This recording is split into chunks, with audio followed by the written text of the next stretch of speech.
Now let's begin the bulletin with some breaking news that's coming in.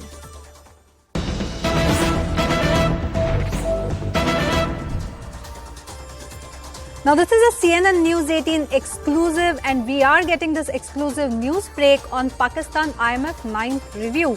Pakistan and IMF have failed to reach staff level agreement.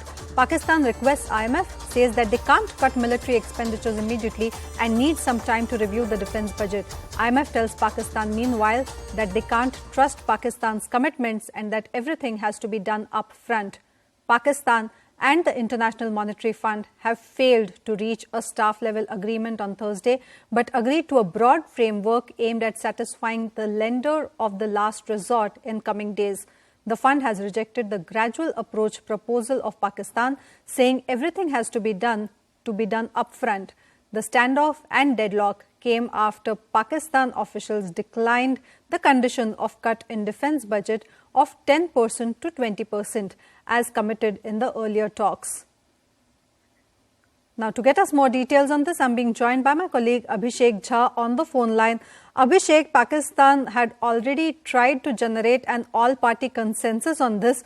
Clearly, the terms were difficult, and now it seems that the first obstacle is a failure. Yes, Vinaya, and also the kind of expenditure that International Monetary Fund wants Pakistan to reduce is something that is going to be politically very difficult, because the argument that was put forth by the Pakistan's team while IMF was there, that the general or the commander-in-chief of army is in UK for a foreign visit, and to discuss reduction in expenditure on defense budget or the reduction of the staffing in defense needs to be discussed with him, and the Pakistan can only commit that they will discuss on this issue. But IMF was not happy with Pakistan's commitment, and they said that earlier commitments have not been met. So we don't want commitment, we want decision. And this is where the deadlock was, and the IMF team had left Pakistan without having sort of any conclusion. And we know that this $1.1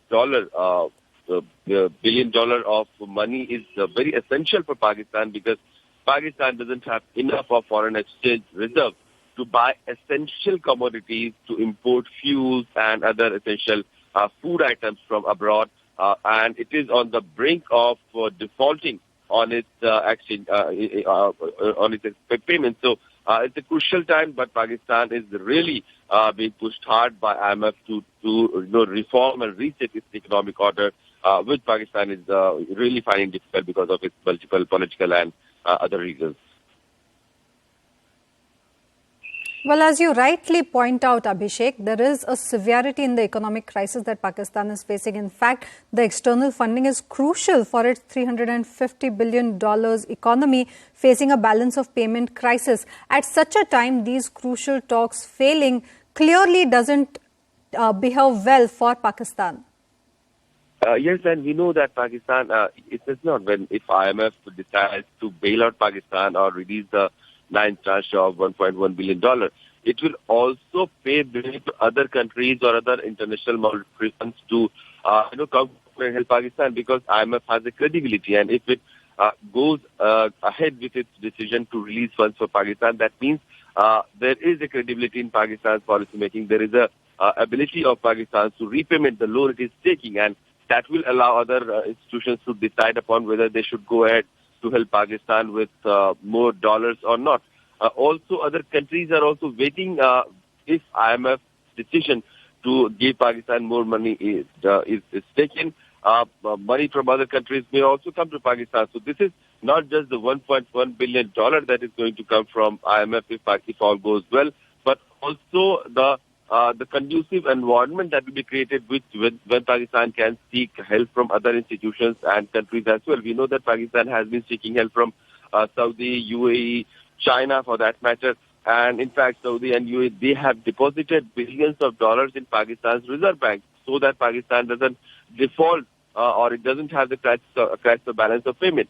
But they can do as much. They can't pay for Pakistan's foreign import for a longer time. And Pakistan needs to reset its economic condition or reforms that IMF has laid out. And then only probably other countries and other institutions will go ahead in relieving Pakistan or giving Pakistan any monetary support. And this is why this IMF negotiation had to be very important, but the deadlock has been created. The staff level meeting could not decide if the money should be allowed, should be released to Pakistan, and the team has left Pakistan. Well, Abhishek,